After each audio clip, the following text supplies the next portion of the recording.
Well, good morning, everybody, and welcome to our very special edition of Ask Me Anything, where you can ask our founder, Tim Vasko, any question you like. And Tim, do you know what makes this such a special Ask Me Anything webinar? I do know why it makes a special Ask Me Anything webinar, because today we double the value of the people who have supported us so far. Today's the last day of 5-cent tokens. We're moving to 10-cent tokens. Is that what you were thinking, Jay? That's exactly what I'm thinking. And I'm very happy for our investors who were able to get in at the 5 cents. It's not too late. I am too. We're open till midnight tonight. So if people can get their paperwork in, we can get them in at the 5 cent level. After that, it's goodbye 5-cent B-certs.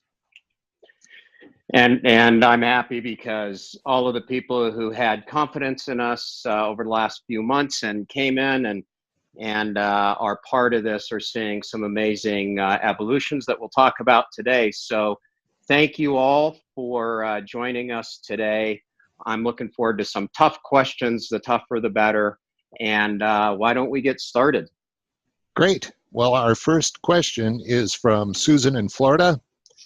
And she's very concerned about her privacy, and she sees all the stuff going on, you know, Equifax breach, and then of course Facebook was trending big this week. So she's asking, what does blockchain do to protect my privacy? Yeah, wouldn't you like to be Mark Zuckerberg right now, testifying or being called to testify in front of Congress and the European Union? And of course, it's not a surprise, is it? Really, the way these centralized authorities like Facebook and Google and Twitter monetize is by selling your data, using it to create advertisements and using it to create analytics that speak to each one of us. So what I would say is this is an excellent example of the blockchain and Blockcerts and what we're building and doing. Our first application, and anybody who's been on any of these conversations will know, is authentication. With a Blockcerts token, the user comes in and they're authenticated on the blockchain. Every user has their own private public key. What that means, a private public key means you get to control your information. So wherever you apply that key, whenever you apply for something or what have you, and you use that Blockcert token, right now we've got a QR code, it knows it's you, and what's more important, you know where your information is going. So when you load up on doing a transaction or even logging in somewhere and you're putting information in and data in, and maybe you're sharing discussions and things like that, you will have the ability to keep it private. If somebody doesn't have your key, they don't get to use your information. So that's where the blockchain really is obvious as to decentralization and putting control of privacy where it belongs, in your hands, Susan. Great. Our next question is from Jim. And Jim asked, how are you positioning yourselves in the world of blockchain offerings, and how are we different in the marketplace? Well, one of the things that's really important to understand about blockchain is it is difficult technology right now. It will get easier, but right now it's very complex to build a smart contract and to do things like we just talked about, authentication. What makes us different is we're what we call a low-code, no-code environment, which means to use our blockchain, you don't have to be a programmer. Why that's important, Jim, is anybody who wants to do a transaction can create a smart contract for their business. They can create authentication for their business, for their personal use, and they can be on the blockchain.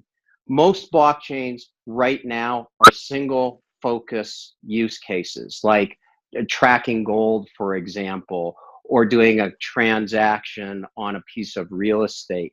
So they're very single user, single focus, and it requires a programmer to build that smart contract on the blockchain. With our blockchain and with the smart contract mechanism we're setting on top of it, basically all you need to be able to do is write a Word document. That will direct you, whatever you want to do, to the various areas that you can authenticate on the blockchain. So we're bringing blockchain to the masses. Imagine that you can do every transaction with any vendor, any stakeholder, even any service that you're providing on a blockchain with real-time transmission, real-time payment, real authentication, knowing who is on the other side of that transaction anywhere in the world, and you don't have to have programmers. That's a huge differentiator for us, and that's what we're focused on doing. Great. A question from Leonard is, what exchanges will the Blockcerts ERC20 token be listed on when launched globally? Well, we'll obviously, exchanges pick up the tokens and choose which tokens they're going to represent. We will have a exchange within the Blockcerts mechanism as well. So I would anticipate it'll be on all of the major exchanges. And in addition, Blockcerts tokens will be able to be exchanged within the Blockcerts ecosystem as well. So there should be plenty of capability to move the tokens. I would state, though, that these are utility tokens, and they're not going to operate like a Bitcoin or a cryptocurrency. They're meant to be used. They're meant to be used in transactions. So in the Blockcerts system, probably sometime this summer or next fall, we will release a way that you can put your Blockcert token out there. You can loan it or exchange it for a transaction so it can be attached to a smart contract, and there will be revenue mechanisms associated with that. So it's going to operate dramatically different than a coin or something like a Bitcoin that is just a single function, which is trade it for value. These have value intrinsically by their use because they are utility tokens.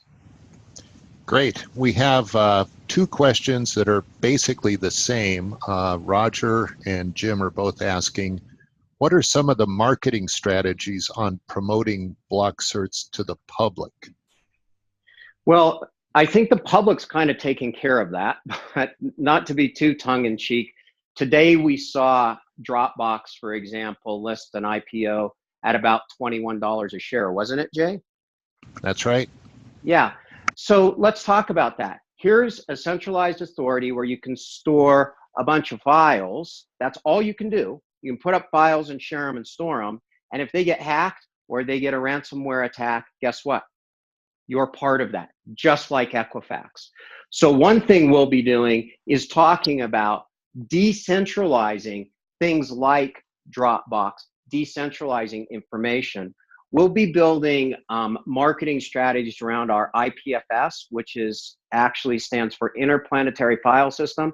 That's decentralized storage. And when we do that, I think we'll get a significant amount of media and press and attention. Another marketing strategy that we're going to use is something called an airdrop. Airdrops are where a very small number of tokens are given away for users to try it. So just like giving away software, a trial version of software, we'll be giving away some Blockcerts tokens. And guess what we'll be giving them for? Authentication. So the questions surrounding the way information is being used by Facebook and now everybody else, and with the explanation I gave you on authentication, people who get these airdrop tokens will be able to authenticate and use their token. They might only get one, but now they've got their key, their public-private key that they can generate. So we plan on distributing that through many different channels. And in fact, you guys can all join our channels just by logging on to blockcerts.com and go visit us on Reddit. We've asked a question on Reddit already about what kind of use cases you'd like to see. Join us on Telegram. We've got a Telegram group up there started. We've got a Medium group where we'll be posting our thought leadership blogs. And we've got a LinkedIn page and, of course, Twitter. So if you log on, you'll be able to see all these communities that we're forming up. It's really exciting, and we're starting to, just now that we've come to this point where we're closing the 5 cents tokens, promote and build our communities. So we're going to be doing a lot of marketing, but I don't think we're going to have to pay for a lot, which is really important. I think we've got enough of a public interest story and use case here that the market will kind of drive that traffic and drive attention towards us. Great. And I think after next week, we may have some more developments to add to our Ask Me Anything webinar next Friday. We have a question from Rishi, and Rishi has been noticing regulation of ICOs coming out. There was one in Bermuda. There was recently one in Malta. Rishi himself is in Singapore. I don't know what he's doing up at this hour of the night, but he's asking, what do you see on the regulatory side as far as trends towards ICOs? I think it's going to get really interesting, and I think, if anything, it's going to become a very big demand in the world for who has the best jurisdiction. So let's think about this for a moment. Isn't or hasn't it been that large governments like the United States, Great Britain, Germany, the large governments, even Canada, have been able to centralize or control and create central banks? Well, the smaller governments have had to capitulate to what those countries are doing. I think what you're seeing is an evolution that's going to be quite like when we saw smaller jurisdictions like Bermuda and the Cayman Islands and some of these areas emerge as offshore centers and insurance centers for tax purposes and things like that. Except with this, you're going to have this digital economy emerge so that these smaller countries can now establish footprints. They can control what those regulations are. So I think what you'll see is these licensing models. Gibraltar has one, Mauritius has one, now Bermuda has one. You're going to see these licensing models globally evolve, and we're going to see the emergence of small to medium-sized governments really taking control and saying, hey, I can build an economy around this digital economy. And yes, it'll be regulated. It should be. But I think we'll see a large demand for these kinds of jurisdictions, not unlike what Switzerland did decades, centuries ago, of being a place where if you want to safely invest your money, you can do it in Switzerland. That's kind of what we'll see in the world today with digital economies. Great. And then a follow-up question on that from Leonard was, he turning the attention to the U.S., he had recently read about a 12-month freeze on U.S. token trading. And he asks, how is BCerts different and insulated from this? Use cases, accredited investors? He was just asking that question. Well, certainly use cases and accredited investors, but like I mentioned before, let's look at what a BCerts token actually is. It's a utility token. So when you put this utility into the marketplace for smart contracts, it's going to look a lot like a Google AdWord. It's going to act a lot like a Google AdWord, except those token holders are going to get the money. Right now, Google gets the money for all the AdWords, right? It's the main revenue driver for Google. It's what made that company. In fact, they were about ready to go out of business before AdWords model came in, and they didn't even come up with the AdWords model. They actually violated a patent to use it. And there's another story that I won't get into on that, but if anybody's ever interested, feel free to contact me and I'll tell you all about it. The point is that BCerts tokens are going to be utility tokens. They're going to be attached to smart contracts. They're going to have their own ecosystem to trade contract to contract. They're renewable tokens. A contract typically goes through 3 phases. Who's doing it? Authentication, the terms of the contract, and completion. Once it completes, the token goes back. So we'll have our own ecosystem. Unlike a cryptocurrency, it's not necessary to trade a BCerts token. You can use it in many different ways, and you can, in fact, attach it to a smart contract or put it into the market for somebody who doesn't own the BCerts token and lend it. So there's a lot of ecosystem around the BCerts token that's way different than an ICO and way, way different than a cryptocurrency. that insulates, to use a word, insulates it from those types of regulations. Great. Hopefully we've answered Leonard's question on that. And now we have one from Brian, and he's asking, are you using your token currently to transact any business with your current vendors? And if so, how does that work? We're not currently using the token. We launched our first protocol of the token in April of 2017. We have attached it and we have created profile IDs and authentication, but we have not launched it for use with vendors. What we wanted to be able to do with the Blockcert token is add more functionality to it than the authentication and then the linear structure we initially built. So we just completed the phase where we now have what's called Inc., which measures the cost of a transaction. And we now have the ability to do a multi-stage smart contract through what we call value nodes. So today we are able to actually start with use cases, which is what we'll be looking for prior to our initial token launch. And we've got a few under contract right now that we're finalizing. Once we do that, we'll build those smart contracts and it will be authenticating and going through the ABC token process that we have designed for Blockcerts.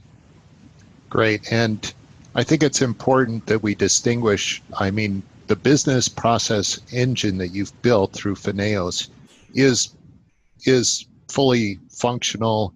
It's been used. You've processed really literally billions of dollars worth of transactions over that engine. So the functionality of the engine itself to do the smart contracts and everything is there.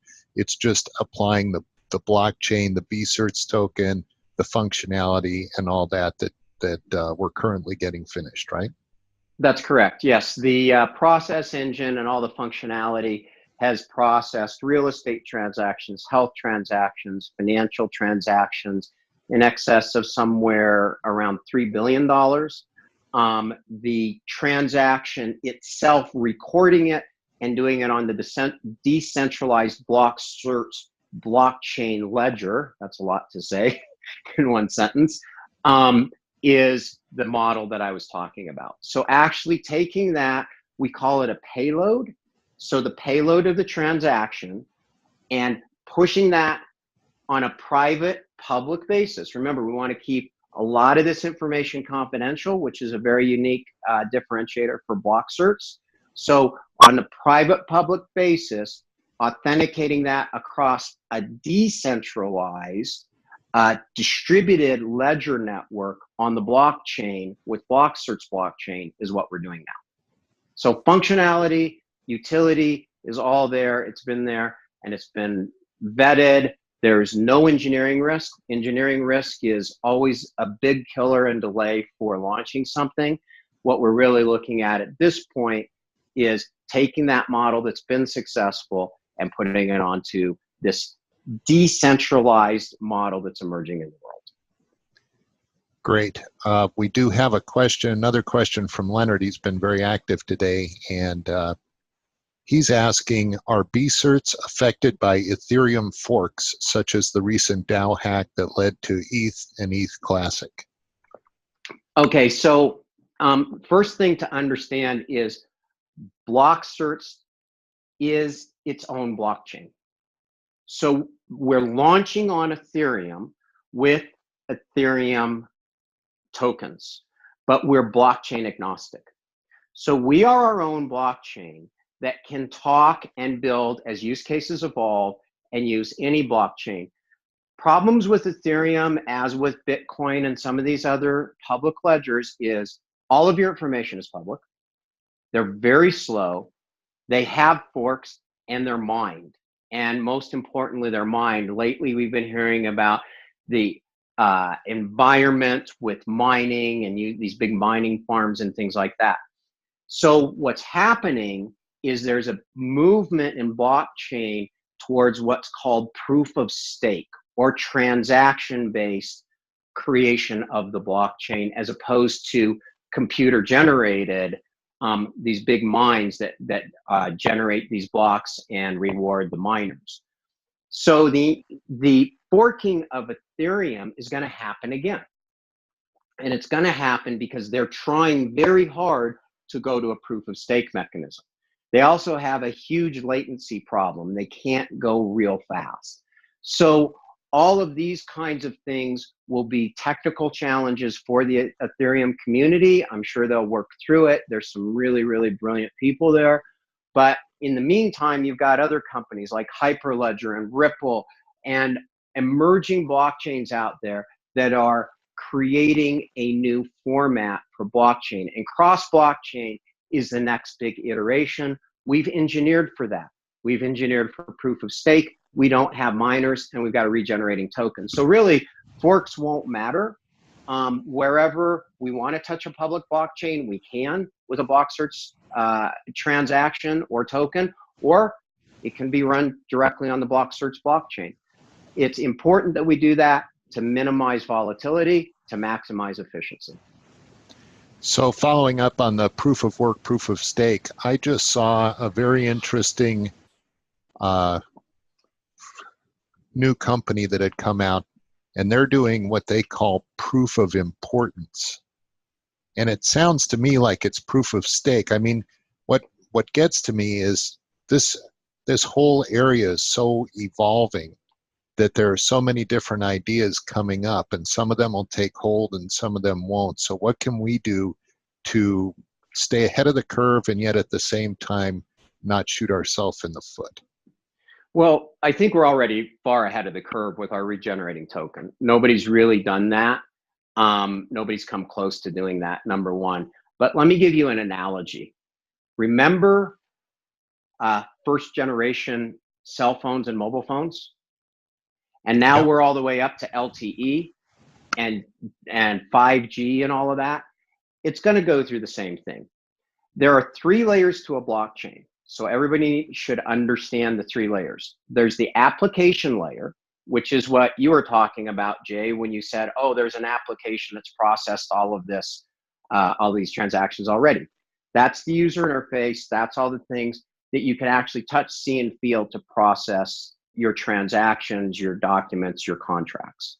There's the network layer, and the network layer is the cloud and all these mining operations and things that make a blockchain work. And there's the protocol layer. The protocol layer is the hardcore programming and business rules around a blockchain. So those 3 layers actually came out of Oxford. I should mention that we have adopted and are part of the Oxford blockchain strategic framework. And those 3 protocol layers were identified by Oxford as where blockchain will evolve. So right now, our major focus is on the protocol layer, which is making it very fast and making it efficient and making the business rules accessible, and the application layer. The network layer, I believe you'll see the big players like Oracle, IBM, Microsoft, Amazon, all in that layer because they've got a big stake with those giant clouds they have in there. And then, of course, all these mining operations. So that's kind of how the ecosystem breaks down. And when you think of it that way, and just like a cell phone, all the things that went into speeding up that network, that's what's going to happen with blockchain. It's very similar. And we've already thought well ahead. That's why we are working through the Oxford model and with Oxford programming structures to make sure that we are ahead and make sure that we're applying ourselves in the strategic areas that were most effective. Great. Another question from Jim was, how do we as interested parties, how can we bring value to the Blockcerts? The best thing that you can do right now is bring us use cases, bring us actual companies that have the best need or the biggest need for use cases. Some of them, in fact, that's a really good question, and I'll publish ways to identify those companies, but I'll give you just a few highlights. One is it a type of transaction that occurs all the time? So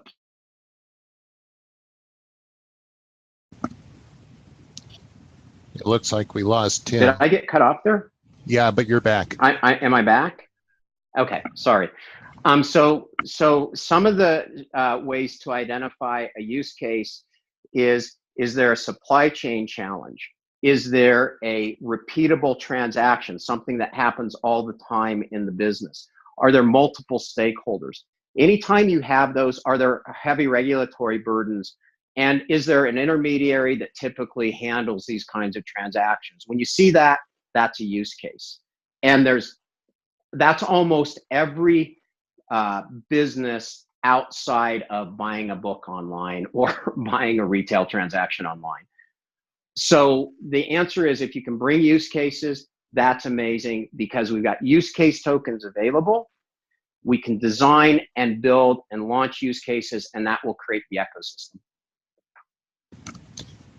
Okay, and then always share the word with your friends, I guess, is what I think of. So if you have a group of friends and they're interested in blockchain and Blockcerts, direct them to our websites, and we'll be happy to answer any questions. We do have a chat feature on all of our websites, so anyone who visits a website can always just start chatting with us. It's 24/7. We've got people around the clock monitoring that. We're happy to talk to you through there. Then I wanted to let everyone know that we have a Q&A tab at the bottom of your screen, and then there's also a chat tab, and you can submit questions through either of those. I have a question from Mick, and Mick was asking, with the current technology, do you see blockchain as being disruptive to any particular industry? Because he's heard about supply chain, he's heard about some of the different areas that it's affecting, but where do you see the industries that'll be most likely, that have the Achilles heel that we can attack? Well, let's look at what blockchain is. It's fundamental technology. That's why it's so exciting. That's like asking 20 years ago in 1994, what industries will the internet affect? So my question back is, what industries, while we sit here in 2018, didn't it affect? So it's not a matter of with or when, it's a matter of how big an effect it is. Any company that's not got a future-proofing strategy to redefine their business model around distributed, decentralized ledger technology, DLT, will not be here in a decade. They won't exist. Blockbuster, Kodak, think about it. What happened to videos? What happened to film? They will not exist. So it's so fundamental. Are there sweet spots? Absolutely. Like, obviously, financial transfers, the banking industry, fintech is huge. You'll see supply chain, and I think you'll see supply chain in emerging market opportunities like cannabis, where we have to have regulation and it's emerging so fast, and there's no legacy technology to transform. There's no real alternatives out there. Everybody's building it. Very big. We get hit on that one all the time. There will be big opportunities in these small to medium-sized governments. We're talking to governments all over the world right now. We're seeing transformation in areas like real estate and loan processing, which if you know anything about the peer-to-peer loan market, it's evolved to billions of dollars. That's going to continue. So all of those are what I would call the low-hanging fruit. But at the end of the day, why would you, or could you even 5 years from now, do a contract by sending a PDF through email, which is 40-year-old technology, and say, sign this, when on the other hand, you have an authenticated real-time mechanism that self-executes and make sure you get paid? Who's going to do business like that? 5 years from now, that's the way business will be done. So it's very fundamental. It will all be based around smart contracts, healthcare, you name it. It's all going to go there. There's not an industry that's not going to be affected. Okay, if you're ready for a deep dive, we're going to dive into some engineering stuff. This is from Leonard again, and he's asking, where is the single source of truth for BCerts tokens if they're used across multiple blockchains? What links our hash address to our tokens? For instance, if ERC20 tokens launch on Ethereum, what happens when BCerts adopts another blockchain? Will our existing ECR20 tokens only work with Ethereum dApps?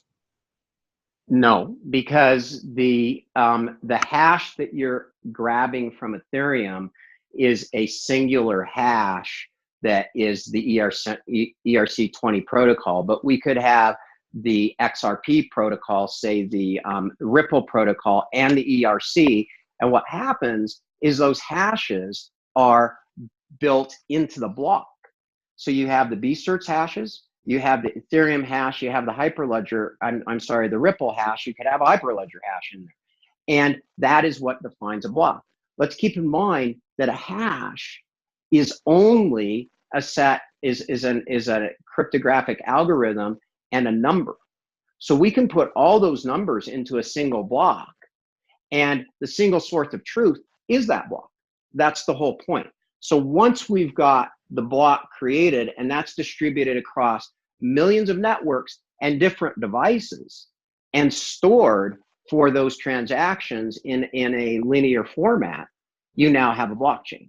And that's what a decentralized distributed ledger is. So the single source of truth is the Blockcerts token with all those hashes, and you can always reverse and get back into what that transaction was. And with the proper public-private key, which is where regulators and authorized users will be interested, you can go back in to see the actual details of that transaction. So by combining public and private, by creating the blockchain so that you can build these blocks through a distributed network and an agnostic network, we've created an environment where we can talk to any blockchain. The single source of truth is the actual ledger. We can validate it back to public ledgers that it touched. So that's sequential. So you have this massive amount of immutability through the sequential hashing of this entire transaction. Wow. A little weedy for me and a little above my pay grade, but that was a great explanation in my opinion. So I think we're down to the final question. I've got one question from Meredith, and she received all of our information. She is interested in investing. In fact, I took another call from an investor while you were talking earlier. But Meredith wants to know, she said, your white paper almost reads like a manifesto. She said, this sounds like something that's really important to you personally, Tim. And you talk about trillions of dollars being wasted in the current, say, quote unquote, internet economy or economy of middlemen. So she was just wondering, what brought you to this point, and why did you actually decide to go with a blockchain solution? You were already pretty successful with Phineas and your business process engine. Wow, that's a big question. And yes, I think it is a manifesto. Most of the issues that I've faced in my career as an entrepreneur, I've been an entrepreneur for decades. I've never not been an entrepreneur. Most of the challenges I faced were surrounded against centralized middlemen, including large corporate structures and capitalization. The middlemen, I used to tell my teams, my development teams, even before a blockchain, there are three kinds of people in the world. There are innovators, there are operators, and there are manipulators. And when we think of the manipulators in blockchain terms, that's the middlemen. They're the companies that are structured out there to make fees off of inefficiencies, to block and make fees so that it all goes through their networks. Equifax is an excellent example. It's a 100-year-old company that had all of our information without our authorization, that decided what kind of credit rating we would have, and ultimately was making billions of dollars and did not spend that to protect that information that we never authorized them to have in the first place. To me, that's not right. Small businesses who need to get capital, who need access to capital, and are the largest customers as a group to banks, can't get capital. So the money goes in and it doesn't come back out to support the economy. 85% of all small businesses will fail within 5 years. And that's okay? That's not okay. Why do they fail? Is it because people don't work very hard? No. Most entrepreneurs work 10 times harder than a hourly employee. They work so hard, they work so many hours, and very often fail 85% of the time. So it's a manifesto because blockchain decentralizes that control and gives so many business models a new life that's more economically based. And then I spend a lot of time around the world, and there's the idea of inclusion. There's 2.1 billion people in the world that don't even have access to finance or can't get something done because they don't have an identity. They literally can't prove their identity. They can't prove their education. So there's so many applications of blockchain. I think it's not just me that has a manifesto. I think what happened is when decentralized ledger technology became practical, it's not brand new, by the way, but it became practical and it became vetted. The world woke up and said, wow, now we can really change the way economies and business functions operate. And we can literally cut out trillions and trillions of dollars of middlemen. And some of them are just glaring. SWIFT, international transfers with banks, been around since 1972. It's still done that way. So yeah, I suppose it is a manifesto. I believe in it. I believe that the millennial generation looks at us and says, what are you guys thinking? And I believe that guys our age and the baby boomer generation are the ones that say, yeah, we know that's broken, but here's our kind of legacy of how we can fix that and provide this inclusive, less diminutive environment from these large centralized organizations. I think it's important. And I think every person who invests in blockchain, by the way, Meredith, and invests with Blockcerts is part of that manifesto. It's like, can we build a better way to do it? We've seen what meltdowns look like. We don't want them anymore. Trade wars, you know, say what you will about those. They're not good. There's a lot of reasons we can do this better, and we can build at least the foundation for the technology. I've got 5 kids, and they say, oh, you messed everything up. I said, well, we didn't mess up that thing you have in your hand all day long, did we? So the baby boomers, we're the people who can leave this as our legacy. I think blockchain is emerged at the exact right time while we're young enough to make a difference and we're old enough to know better. So yeah, it's a manifesto. I like that. Terrific.